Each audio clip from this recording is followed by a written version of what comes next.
Okay, here we go. Yo, yo, yo. What up, though, man? I got a legend in the building. Don Chief in the building, a.k.a. Big Chief in the building. How you doing, man? Sachi, baby. I'm good. I'm groovy, man. How about yourself? Hey, man, you know, I'm blessed, man. No complaints, even though, you know, it's probably a lot you can complain about right now. Nah, we can't complain. But if you did, I'll be an ear for you to goddamn me lean on. So it's no pressure, you be. We all need somebody to vent to. No, for sure. Yeah. If you can sum up 2020, man, in your words, what would 2020 be defined as for you? I mean, it's been a blessing to me because, you know, I took the time, you know, even though I've been, you know, social distancing since before 2020. So it really was just, you know, it just fed along with what I was already doing. So it allowed me to really lock in with the key players and lock in on myself to where, you know, I was able to, you know, put myself in a position where I was ready to come back outside at this time, you know what I'm saying? So 2020 is a new beginning for me, you know what I'm saying? Why, you know, I know it's kind of crazy for a lot of people when they making it for them, but it's been truly a blessing to me because, you know, I mean, I don't got no bad talks about it. You know, shit happens, you know we losing, but people been dying and shit been going on since before 2020. We've been losing legends before 2020. That's real. People been getting killed before 2020, you know what I'm saying? So this shit ain't new to me. I know with like a lot of with 2020, a lot of people saying they've already been social distancing. For you, why were you so reclusive before 2020? Like, why stay to yourself? Most people would think as a legend, as an artist, you know what I'm saying, you want to be out amongst the people.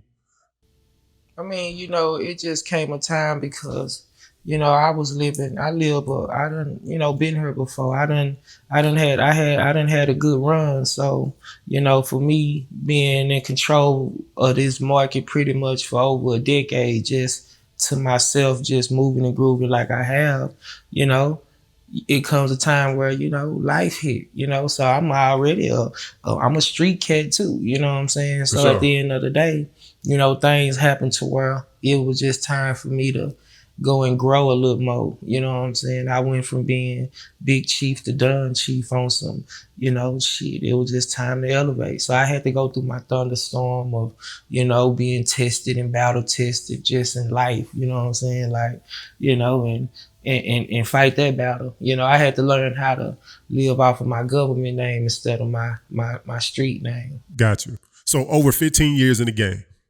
You know what I'm saying? 30 albums, 16 volumes, Eat Greedy. Like, such a vast discography, man. Like, so much body of work. Like, when you look over that body of work, like, how do you feel about it? The accomplishments with it?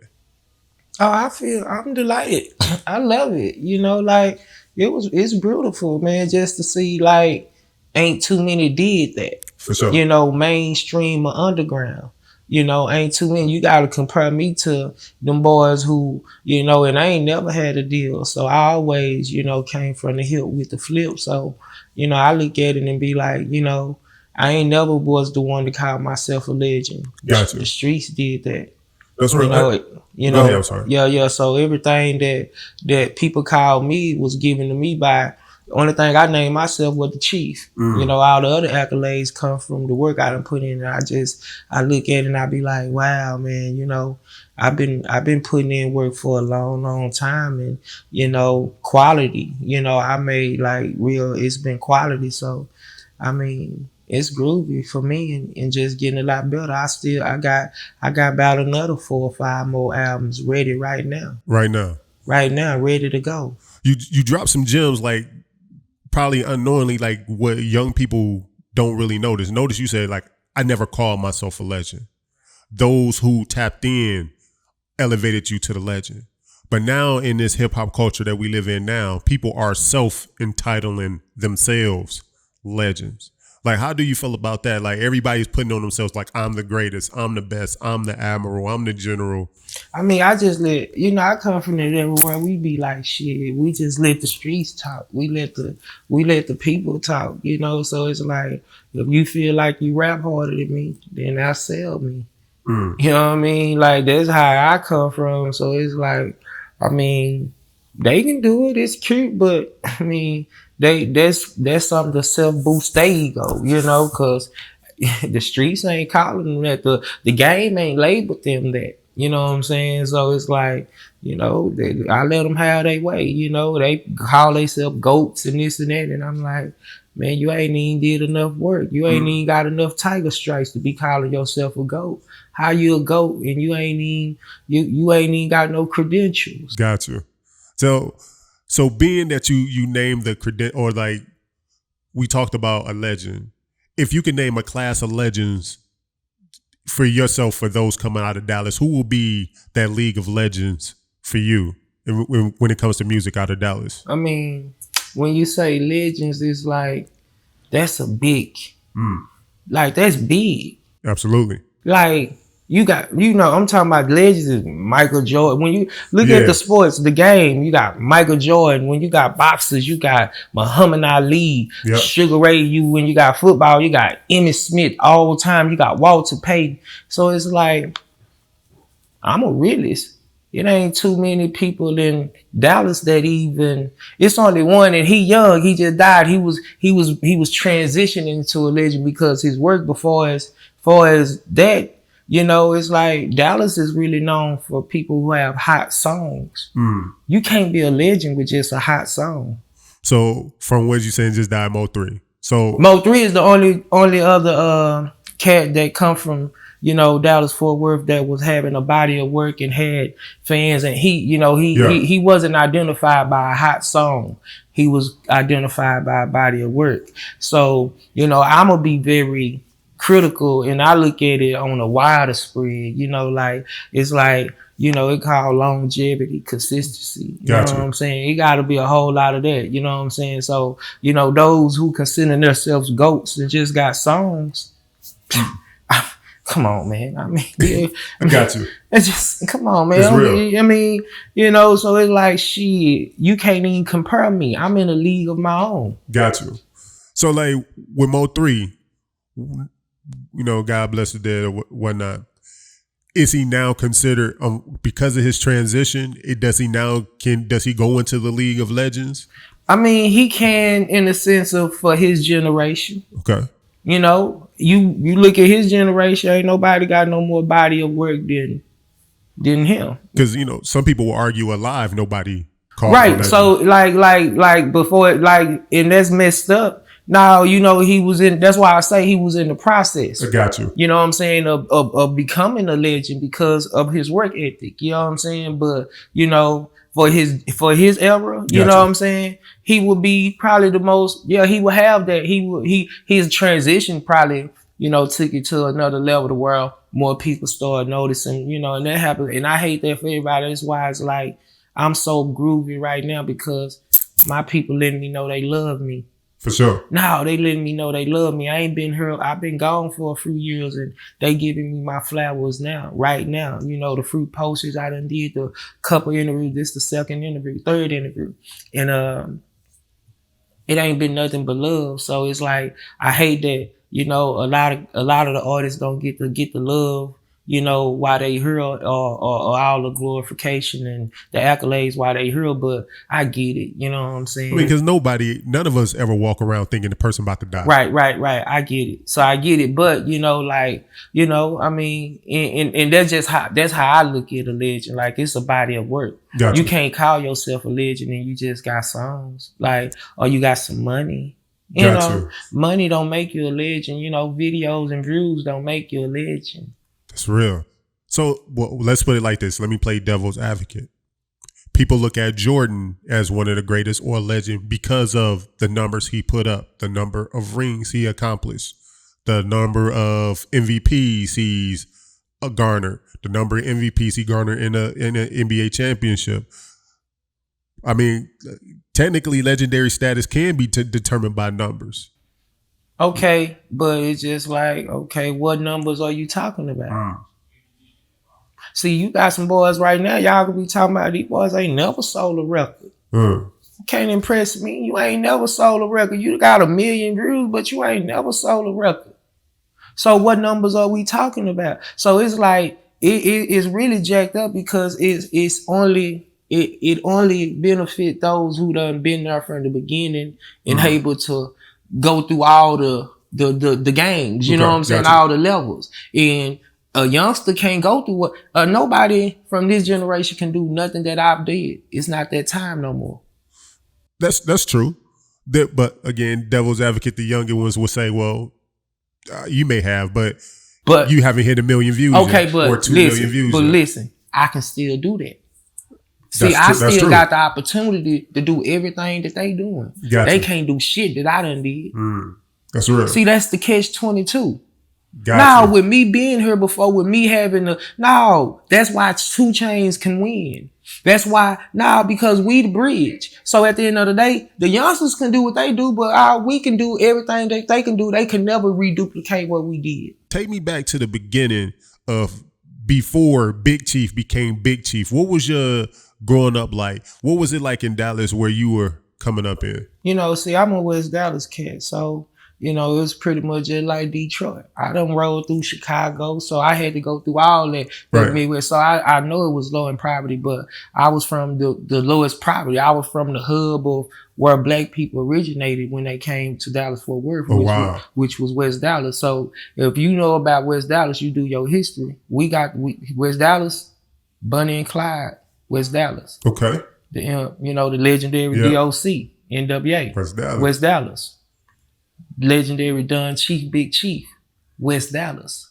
So we the smallest, but everything that's rawest come from where my turf, my terrain, and I was a Mufasa of my terrain, you know what I'm saying? Gotcha. So it's like I come from West Dallas and pretty much did like Section 8 project, pretty much every ghetto, having to, live off of what we eat off what we kill, and seeing it, and goddamn me having to learn how to adapt and live with it. So seeing all the drugs, the killings, the gang banging. So I was born in the 80s. So, I grew up in the introducing of the crack in the gang banging and all that. So we battle tested. My testimony a whole lot different.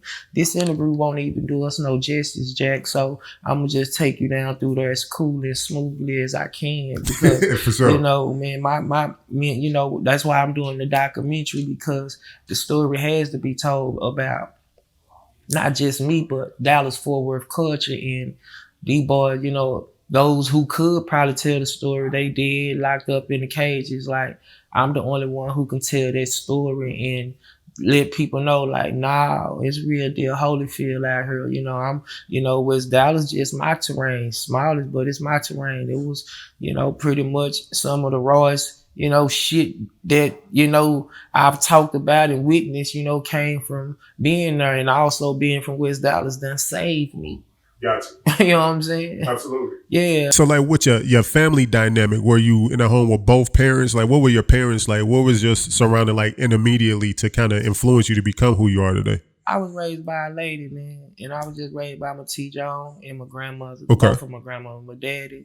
He chose his lane. He chose his lane. It is what it is. We don't have no grudges. We just keep it moving. But my T. John, my rock, my skeleton, so, she played both parts, you dig? And I got a big brother. So, my family and our circle was pretty small. So, just seeing her be able to, going through what she was going through, she did drugs, things of that nature. Gotcha. So, and I was always a cat who was impressed with the best. Gotcha. So I liked it Michael Jackson. I liked it Michael Jordan. I liked it anything that was the best I was impressed with. And that's what I'm like, shit, I want to be the best at everything I do. So even at an early age, whatever I did, I was quality. If we played football, I was somebody you gonna have to worry about. Gotcha. Basketball, you have to worry about that cat. Boxing, swim, like I always was good at everything. So you had that Jordan, that Black Mamba mentality. Yeah, I had, and it was just from a young age. And as I done got old, I was like, man, shit, I've been elite. You know what I'm saying? Like, I got you. Like, I've been having a gift, and I recognized my gift at an early age. You know, I recognized that, you know, people follow me, you know what I'm saying? But my actions always backed it up, you know what I'm saying? For To sure. make them want to follow me, you know what I'm saying? And, you know, I just learned to really be a finesser over aggressor. So my game was always, I'm always go say cool money, be fool money. So, you know, even though I was in the jungle, I was in the jungle, I learned how to, you know, just adapt and play. I just, with everything, with everybody doing what they did, I went opposite. So when they gang banged, I didn't gang bang. You know, I just want to be like a thumb on your finger, on your hand. You know, I always want to stick out. So the music part was always in me. I was always musically inclined pretty much from any style, gospel, rap, you know, shit, R&B. Gotcha. Can't miss me. So like before we jump into the music journey, I know you saying with your mom on drugs.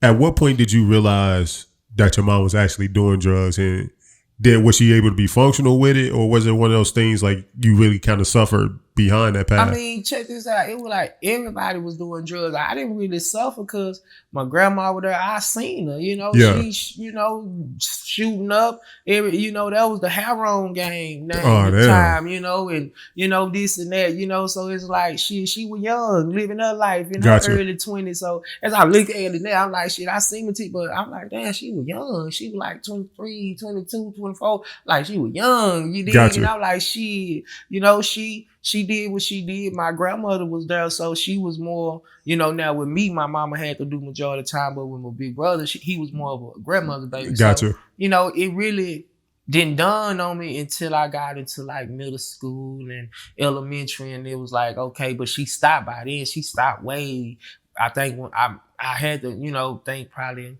I had to be in elementary. Probably. You know, when she stopped and she was like, you know, and then she weaned herself off cigarettes, you know. So just seeing how strong and how she did stuff just, you know, without having to leave me. Never left, you know, she was able to, you know, persevere. It was like, I was like, shit, man, you know what? When I get big, you ain't gonna never have to want for nothing. I won't enjoy nothing before you. So, you know, and with my brother jumping off the porch earlier, it was just, he just kind of left it to be me and her. So we went through everything, you know what I'm saying? Good Christmases, no Christmases, just you. But I was always so grateful for the little things. I really wasn't materialistic. I was like, shit, I wasn't tripping, you know. So, you know, just her testimony, her perseverance, you know, showing me like, you know, it was cool. That was more ambition. I just want to see my mama smile and happy. So that's, you know, that was the reason why I hustled so hard and did everything so hard, and we just ball. We live life. Okay.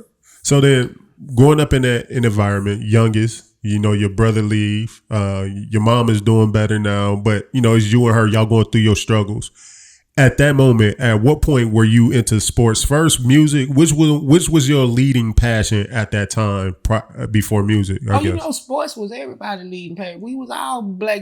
That was the most thing we all could see. It wasn't no rapping really then. You know, it was just getting introduced then. So sports was, you know, nigga want to be a football player. I want to fly like Mike. You know what I'm saying? So that was it. You know, so you know that was pretty much, you know, the elementary all the way to middle school. But I was also still doing the music then. But that was, you know, I wasn't thinking about ever being a star, you know. And then, you know, Booyah, we see DOC on the box, the formula. Booyah, I'm looking at that gave the hope, you know. It's like, damn, that nigga right from the hood, you know. He live right in the back, you know. A nigga done seen him. That nigga Kimfolk, we all be chilling. They know I can rap. So, you know, we in our ghetto, in our hood, we seen some motivation because 1 hour was made it. Yeah, for sure. At an early age, 1 hour was made it. So who introduced you? Was it DOC that introduced you? At what I guess this. At what moment did you get into introduced to hip hop? And when did you actually like fall in love with rap music? So I was rapping way before. They used to call me Little Scarface. So I was rapping in elementary. Okay, I got you. No, I had a little crew. They beatbox, I rap. Okay. Yeah, they beatboxed and I rap. What was their first rap name? KC. KC. My name. Okay. It was in my name, KC. You know what I mean? And I just had a little throw around. We not a deaf in the deaf. We not a ill in the ill. Yeah. Tell you the truth, we just came to chill. When I pick up the mic, I never put it down. He got the bass and you got the sound. Yeah. Let me tell you, you know, I was all on that vibe. You dig? So, that was elementary. That's dope. Yeah, that was elementary. But my first actual rap kind of came from when I wrote my teacher on a Valentine's poem, and I had to be like first grade. Gotcha. So that my poem was my first rap.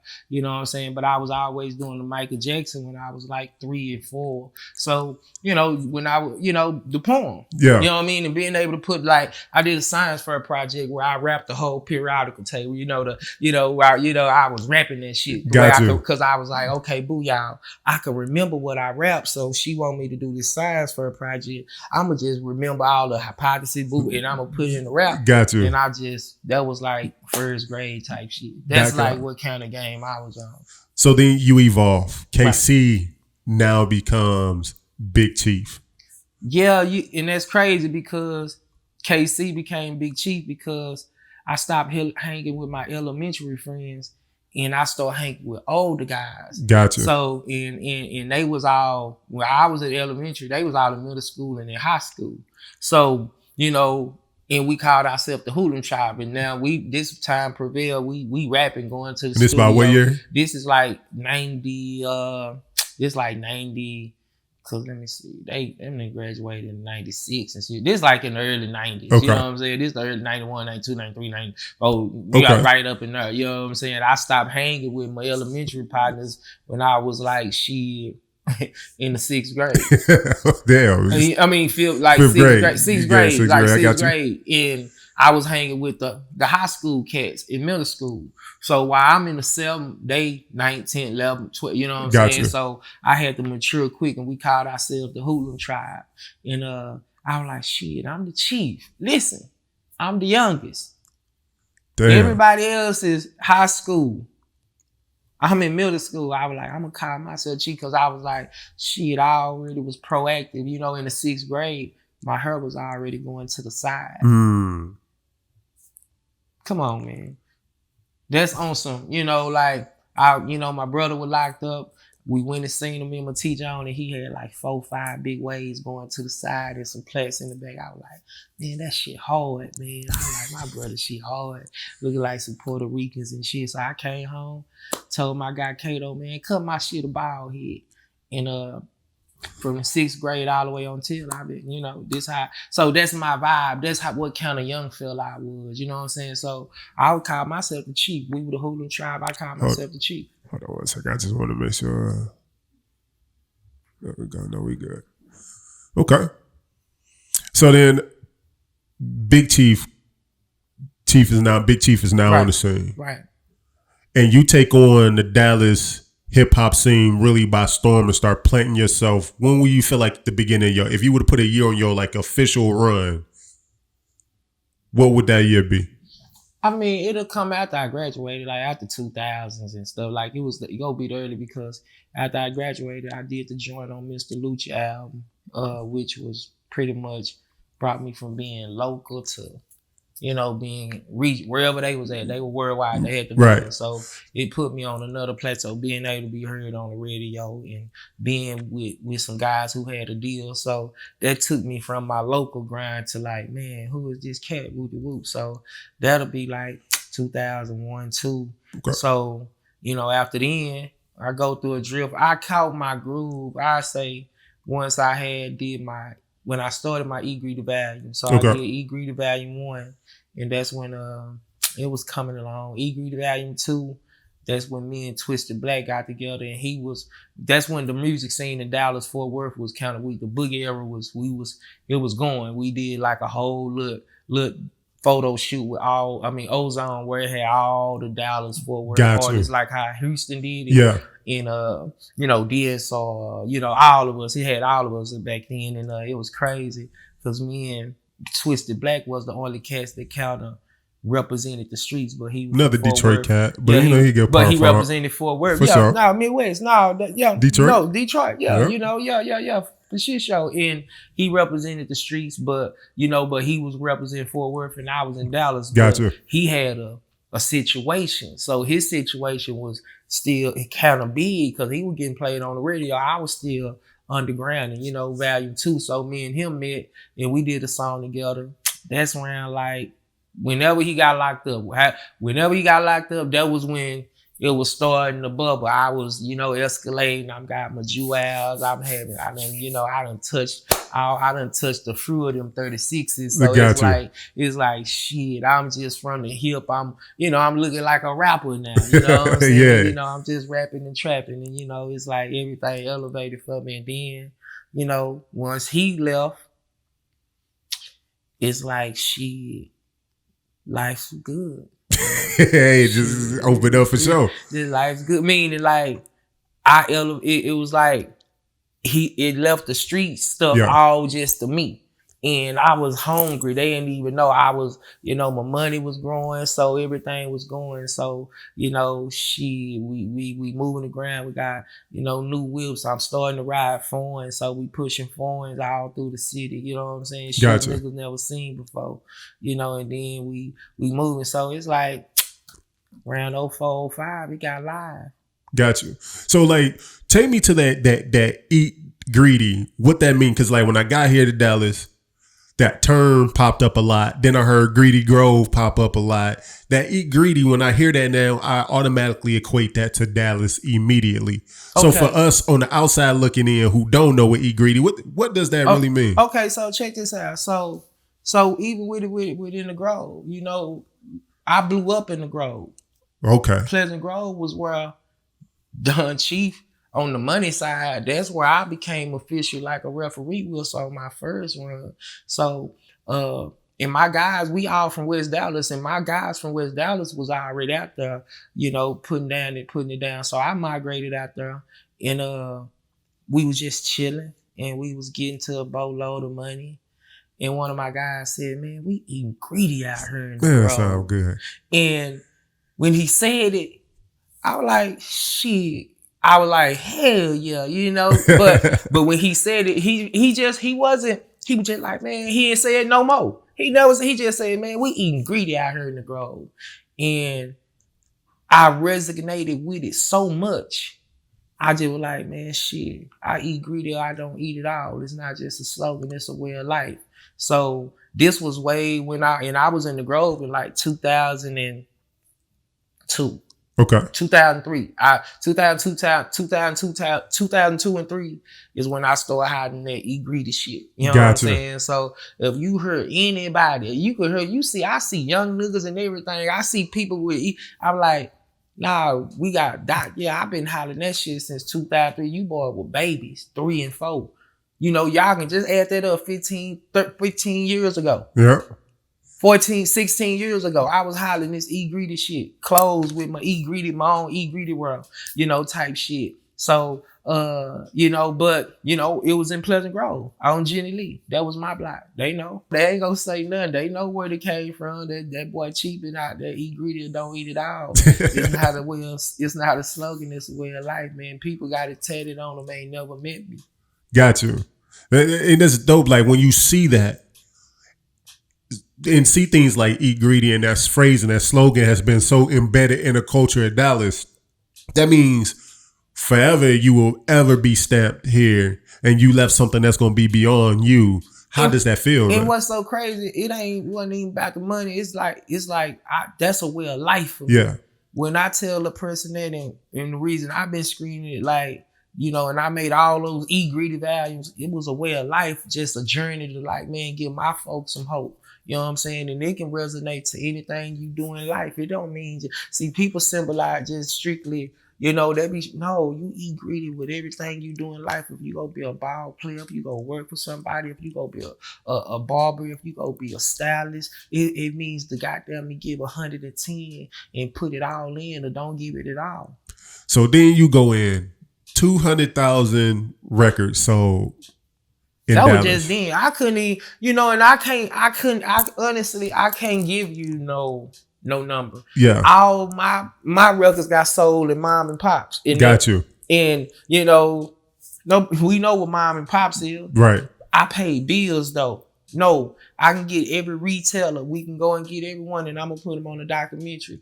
And that's the reason why, I salute MO3 made rest in peace, because he was only one of the, like, he sold records. He even though it was late, he was one of those ones who had a fan base the world. He could sell, he was selling records. Yellow sold records because they putting out albums, but then it just transitioned to digital just world, putting out singles, and boys didn't want to put just for the new nobody put out albums no more. What do you think about that time, like this digital place now versus the tangible times when, because like now you don't really get to feel the people, they don't get to take something personally home with them from you, but now you do have that access to masses of people at one time instantly. But check this out, I'm gonna tell you something. It's still people hearing that jam CDs. It's just people not catering to them. Nah, I just talked to the retailer. He moving, 600-700 units a week of physical. So it's just that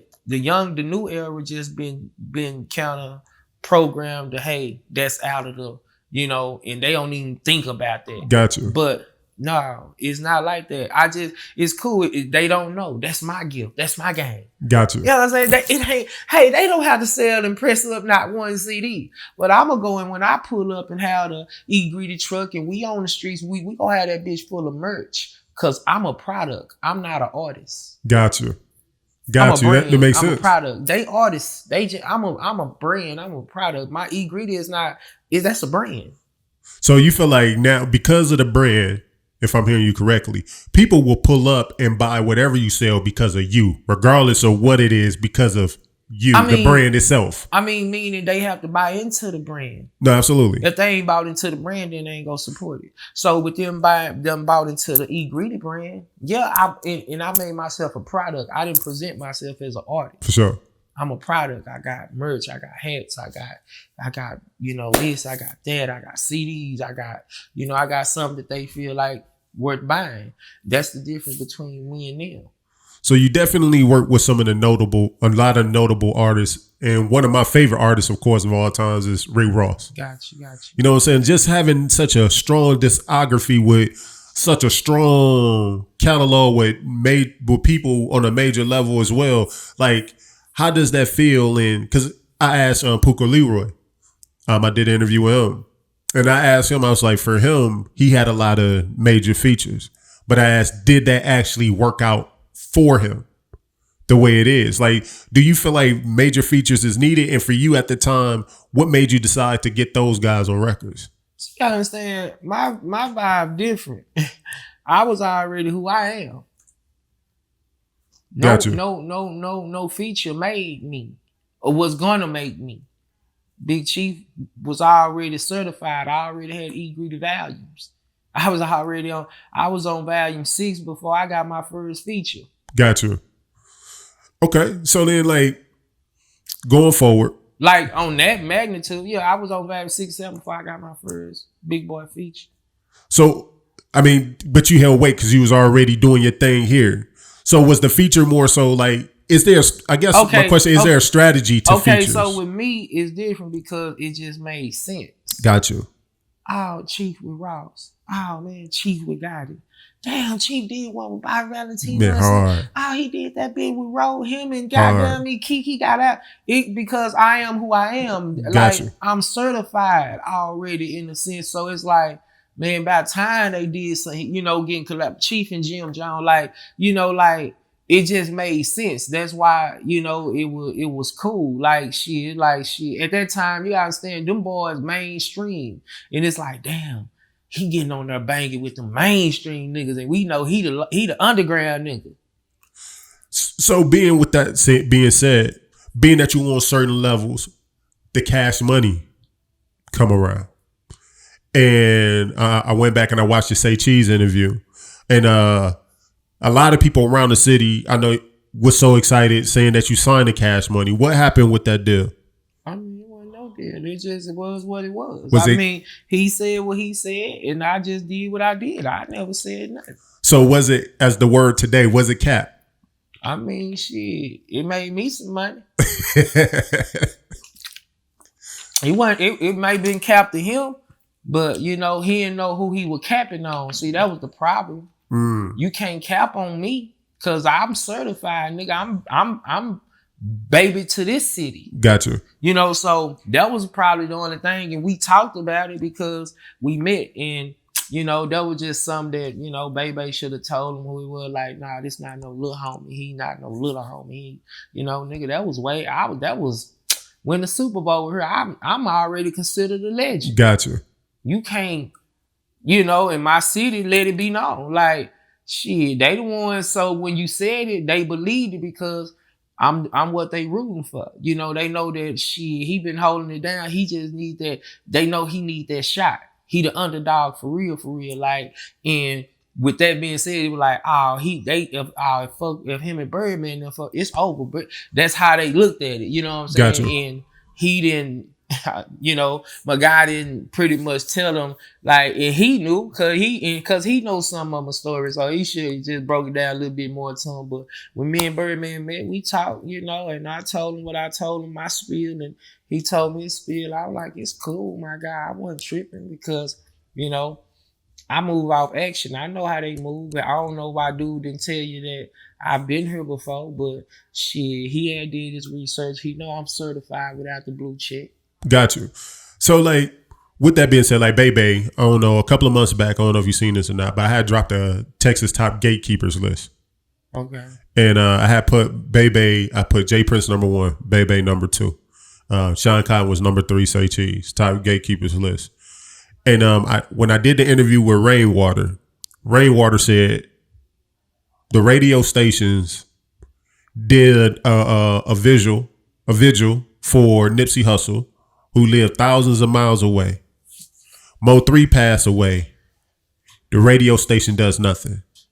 No one from either radio station comes out to the vigil. Neither one show love like they did for Nipsey for their own. Do you feel like that gatekeeper role with Mr. hit that as well? He was on the list. As far as and Bebe, do you feel like they dropped the ball by not actually showing that love to Mo3, who's from here, like they did for Nipsey, who wasn't? First of all, they shouldn't be on no list with J Prince. And I'm a D-Town nigga. I'm a D-Town street nigga. I'm certified like me and mine is. So y'all should never even put him even on that level with anybody from Dallas or Texas in a sense, because he's a whole nother animal. They couldn't do what he do anyway. And then for 2, y'all talking about, baby, these is all entertainment people. They can't be no gatekeepers if they not certified from the underworld. So y'all gotta get this shit straight. Meaning you come from Detroit, you know that can't nobody be the face if you're not certified from the underground. So with that being said, none of these boys are certified from the underground. That's why it's like how it is. That's why it ain't no structure. That's why it's, you know, whoop de whoop, they can only do so much. So, you know, they're my guys, but who can they talk to? They ain't got no power. They just in position. See, I come from power, my guy. Okay. And the underworld is the power, no matter how much entertainment, because the entertainment resort to the streets. If you ain't got the streets rocking with you, you can get all them brews and shit like that, but your money gonna be limited. You gonna be able to get a certain kind of money. Hip hop originate from the streets. So if you niggas ain't originated from the streets, and better yet, these motherfucking streets, you can't gatekeep. So when you say power, what do you mean by power? Do you mean brute strength, meaning I can physically put you in a bad position? What does power mean? What do you think power mean? Power spreads all the way across the board. It's not no one specific. So I look at that. That's what I'm saying. So like when I look at the gatekeepers list, I don't look at everyone having the power that J Prince has. Hence, he's number 1, and I'm not putting them on the same level, but they do have power or platform or influence within their own realm. Say Cheese is arguably one of the top music platforms in the country. He has, I never said Sean had the power, but he has a platform and he has a connection to change an artist's life. This is what I said, power and position. And that's what I'm saying. So like, I feel like these guys can be on a gatekeeper list with Jay Prince in a respective field of just entertainment. And if I'm talking about underworld, if I'm talking about like overall just. So check this out. Not to cut, even them, if they ain't using their platforms and they ain't connected with the underworld, you can't gatekeep for this motherfucker. So then that means who can then? Because it obviously it just, you gotta be, it is what it is. That's why you in Detroit. Mm-hmm. Give me really some real live big national. We ain't got too many artists from Detroit. Well, you got a lot. Give it to me. You got Sada Baby. But you got 42 Dub. Okay. You got Babyface Ray. Okay, so stop. Are they co-signed by the underworld? Absolutely. That's why it's easy for them. So them is just artists. Now, what you done called out was nothing but personalities. So I did a Detroit. No, I'm talking about for Dallas. Though. You ain't called out but number personalities, bro. You called out baby. These is DJs. How can you even, like, I'm a realist, fam, and you gotta understand who I'm talking. I'm not now one of them young niggas. Gotcha. Nah, you said Jay Prince, and then you called out a boatload of DJs as gatekeepers. My nigga, I'm from the jungle. You can't be no gatekeeper if you ain't never been connected in this jungle, this terrain, this Dallas Fort Worth, and then Texas. So, you can call some rappers and, get some interviews and call some execs. What do they got to do with goddamn me being the gatekeeper? What is that controlling? Can them boys call and say, hey fam, man, y'all need to slow it down in them streets? No, them niggas getting fed. They ain't feed nobody. You gotta feed the motherfucking people to be a gatekeeper, my guy. So my question is this. Are there any gatekeepers in Dallas? Shit, not now one of them. That's why I'm back outside. Me and my team. No, they had they run. Because you understand, I was a little bit before my time. So, I was a little too street back then. We was known as the Boogie era. Boogie City. Gotcha. They didn't want no street nigga to be the representative. They say we go to jail like Twisted Black, he this and that. So I couldn't be the representative. Yeah, the roll, check out Malene, my Dougie, get it, bitch. You got it. Yep. No, it wasn't no, listen, and I'm the hardest thing in the litter. Meaning they weren't ready for this. So we fast forward, 10, 15 years later, them young niggas goddamn me took it to another level from your Maserati Yays, your Yellows, Trap Moles, your Selms. These boys representing the street. Gotcha. Now you gotta understand, 10, 15, Dallas Fort Worth wasn't allowing that to be the face of the city. Gotcha. So it's a different time. So now they riding the lane that I created. So I'm certified without the blue check. I might not got all them followers, but the city follow me. Got you. So if I'm hearing you saying this correctly, you back outside. So technically right now, no one right now in Dallas at this moment qualify to actually be a gatekeeper. Period. Where they wait at? It's real. Okay. If you can't get in touch with niggas like me and mine, where you wait at? Me and my people, you gotta understand, we the one who controlling the era just all across the world, the 80s babies. It's our time. It's our generation. Gotcha. Everything else, the young nigga, check this out. It's a young nigga game, but it's a grown man world. You fucking with a grown man. A kid will never be the face of the city. That's real. Okay, shit, hey. Now I see the Don Chief. Nah, a kid will never. Detroit would never let a kid be the face of the city. I know about that. Now they get it. What's my boy name? Because what's the situation? He certified. He may not certified. Yeah, for sure. Ain't never goddamn me had a record woo. But it just I rap hard. So I'm it's different. It's a whole lot come with my goddamn me shit. You know what I'm saying? Because I come from the junk. I'm not a rapper. I just rap good. But my story solidified. So if Big Chief or Don Chief could talk to Big Chief in KC, what does Don Chief tell them? Listen. See, at that time, you understand, I just told you a little bit of my story. I knew I had power. So I flexed it. Meaning in a sense of not boisterous, but I paid for everything. You couldn't tell me nothing since I paid my way. It's what? My way. Facts. So that was my approach. So, it's like, shit, if I gotta pay the toll fee, then it's on me. So I flexed in my power to the people that was in the position, and they were scared of me. So would you rather be scared or what they say, fear or respected? I want to be respected, because the respect goes a long way. The fear, they kept me out of the door. They wouldn't let me in.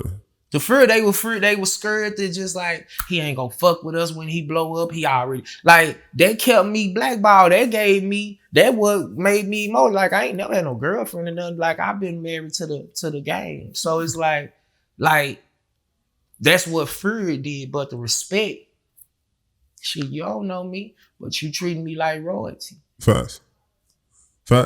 So like right now, you back outside. Don Chief is on the scene. Just dropped a new record. Like what a new project, joint project.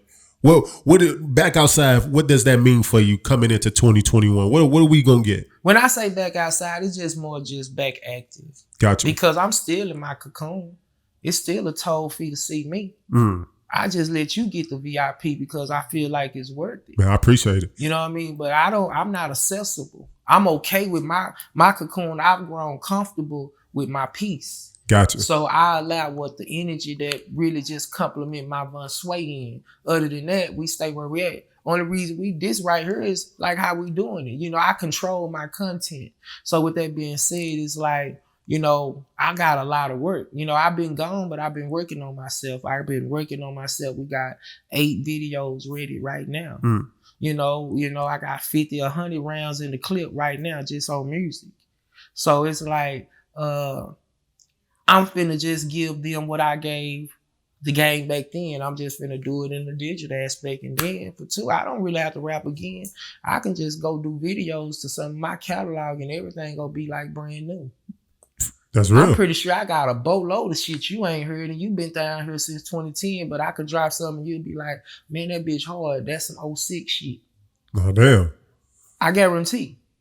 And I'm gonna do it, and you gonna see we gonna be talking, because we'll come back, I'm gonna give you back more action, and I'm gonna be like, and you gonna be crazy because I'm gonna be dropping old records that been out since 08 when I'm gonna put these videos to it, because I heard, I know my music is timeless. For sure.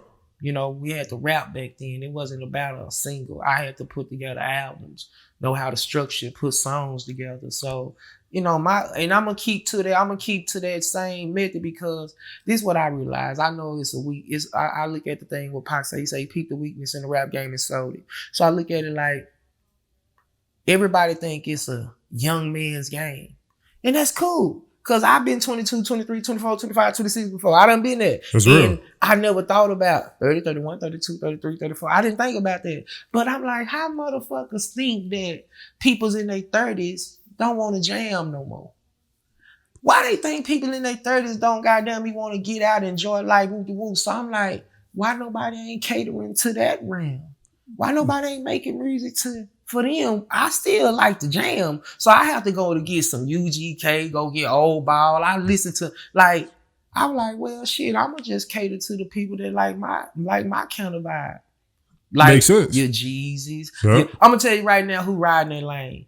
Gotti, 2 Chainz. Yep.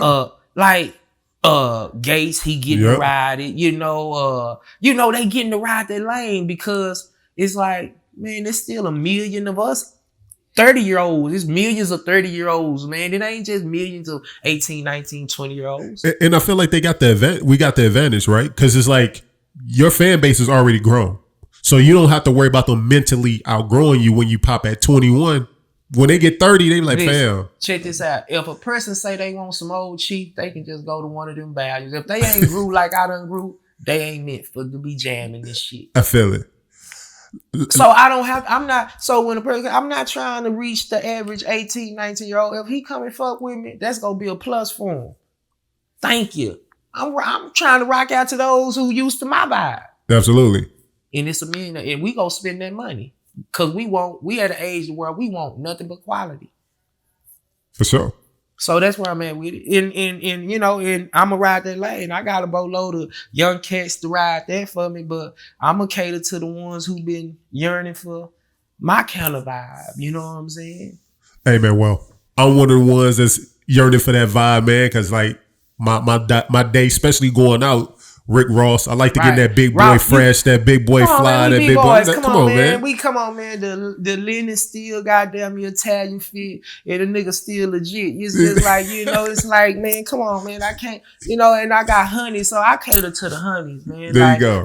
I'm a fly guy, you know, but it's still G'd up like 100 grand. Yes, sir. But you know, these boys don't even know how to rap to the. I mean, then I can't they sing. Don't. You know, I can't sing, so it's like I'm with it, but I'm gonna go and get a Tyrese to sing for me. There you go. I'm gonna go get a Miguel. I'm gonna go. So I fuck with Meek. I fuck with these boys who kind of come with their vibe, but it's like, I know it ain't nothing in the game like me. You know, it ain't, especially coming from the South. Like, I'm in, and I mean, you know, they go fuck with, you know, once they get a load of Done Chief, they go do their story on Big Chief because the documentary coming. But they just, you know I've grown into a different kind of monster. You know, Big Chief was just 30%. Done Chief is 100%. 100%.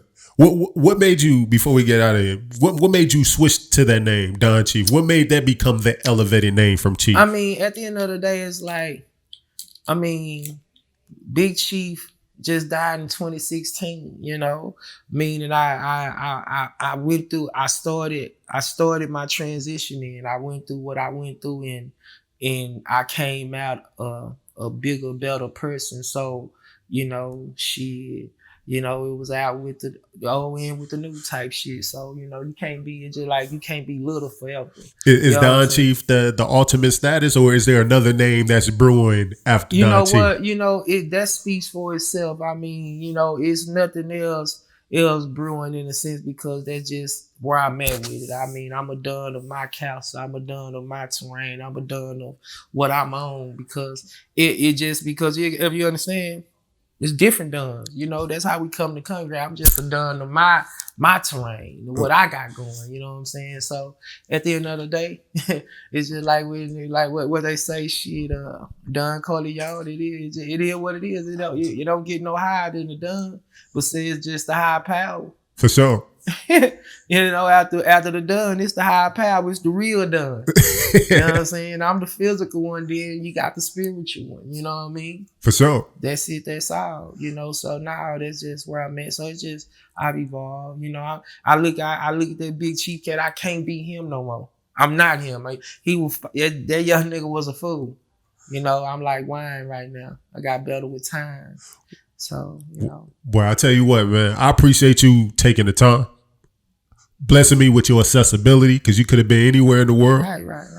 Telling me your journey, man. I'm looking forward to the documentary, because I've seen the Eat Greedy documentary. Yeah. So it's just we putting that on steroids. So it's like, you know, because I know I've been off the scene for half a decade, damn near. You know what I'm saying? For sure. So it's like, you know, it's time to tell the story, and so it's gonna be monumental, because I know can't nobody tell the story like me, because I'm here from the beginning. For sure. Everybody else came and left. Absolutely. I started, and I'm gonna finish.